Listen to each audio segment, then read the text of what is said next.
오늘 말씀 보면 이제 어제 나눈 것처럼 전쟁에서 이제 한번 아람이 졌습니다. 그리고 두 번째 군대를 끌고 또 이제 아람이 이스라엘을 쳐들어옵니다. 근데 26절 말씀 보면요, 이 아람 군대가 아벡이라고 하는 곳에서 이스라엘과 싸우려고 해요. 북이스라엘의 수도는 아벡이 아니라 사마리아입니다. 그래서 지난번 전쟁 때 사마리아로 쳐들어갔거든요. 이번에는 사마리아로 가지 않고 아벡이라는 곳에서 싸우려고 했습니다. 왜 아람 군대는 이번에는 아벡이라고 하는 곳에서 싸우려고 했을까? 이게 이제 오늘 말씀 묵상의 소재입니다. 이 아람 나라가 이 아벡을 두 번째 전쟁의 전쟁터로 택한 것은 지난번에 졌잖아요. 그 패배를 분석하고 세운 새로운 작전입니다. 지난번 이제 패배는 아람 군대 입장에는 말이 안 되죠. 32개 왕이 연합을 해서 군사의 수나 무기의 수로 무조건 이겨야 되는 전쟁이거든요. 그런데 도저히 질 수 없는 전쟁을 진 거예요. 왜 졌을까? 그들이 나름대로 연구하고 분석했는데 오늘 28절 말씀은 사실 23절 말씀의 반복인데요. 23절 말씀 보면 이렇게 돼 있어요.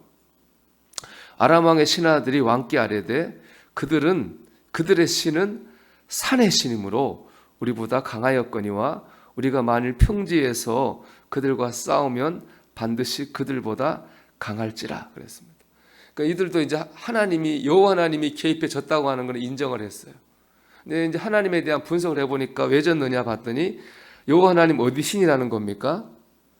산의 신이라는 거예요. 우리로 말하면 산신령이에요, 산신령. 왜 그렇게 생각했냐? 하나님 예비하는 곳이 산에 있었단 말이죠. 예루살렘 성전도 시온 산에 있잖아요. 또 북이스라엘 하나님 예비하는 곳도 다 어떤 곳이었냐 하면은 산당이었거든요. 산당. 예비하는 성전이 다 산당에 있으니까 저 여호와 하나님은 산의 신이구나 그렇게 생각을 한 거예요. 그런데 생각하기를 왜 졌느냐? 산의 신이니까 당연히 산에서 힘이 셀 거 아니에요. 근데 사마리아 성은 산성이거든요. 산지예요. 산에 싸워졌다는 거예요. 그렇지만 이 평지로 나오면은 산신의 힘을 못 쓰고 질 거다 그렇게 생각했습니다.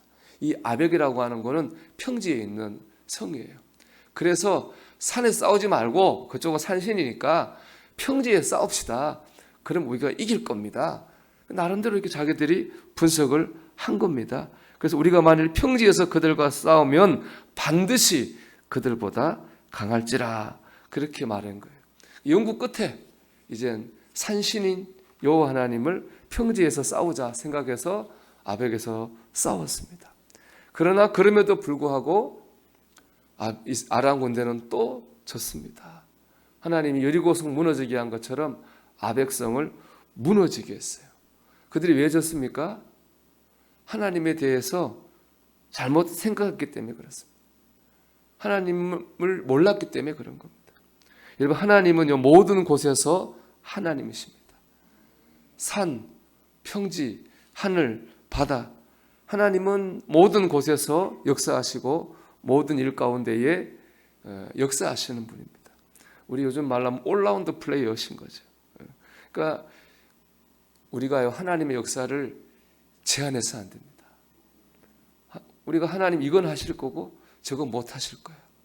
우리는 극단적으로 얘기하면 하나님은 감기는 낫게 하시겠지만 암은 못 낫게 하실 거예요.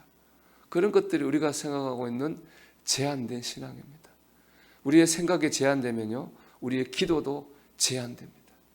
우리의 신앙생활도 제한됩니다.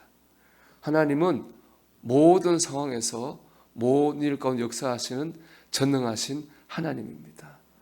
여러분, 모든 일 가운데에 하나님을 믿고 의지하시기를 주의 이름으로 축원합니다. 두 번째, 그렇기 때문에 중요한 것은 하나님이 함께 하시는 거예요.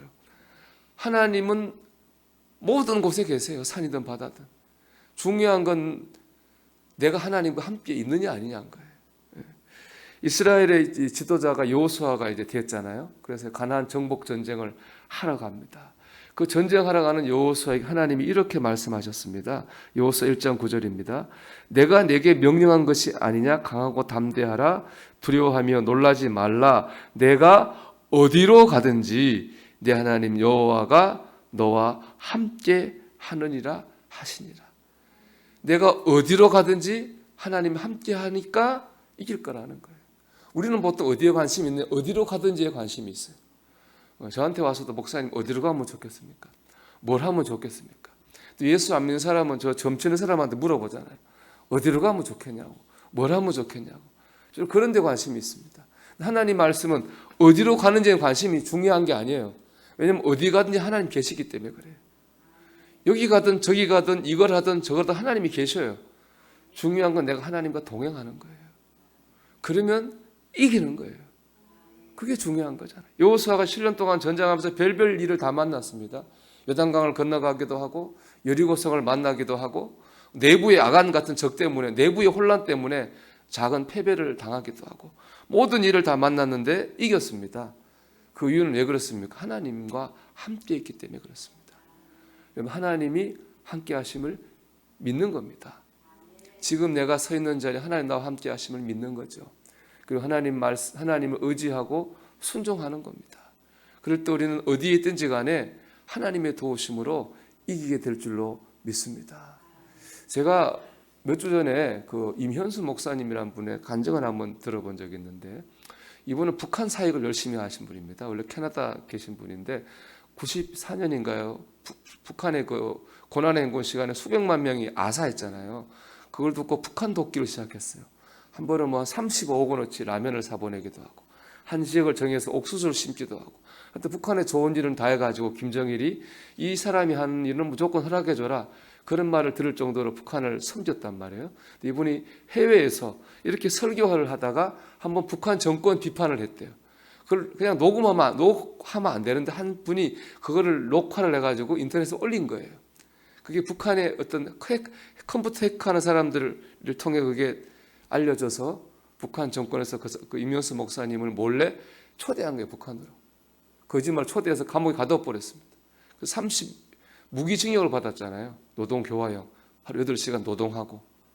그 감옥에 들어갔는데 너무 억울한 거죠.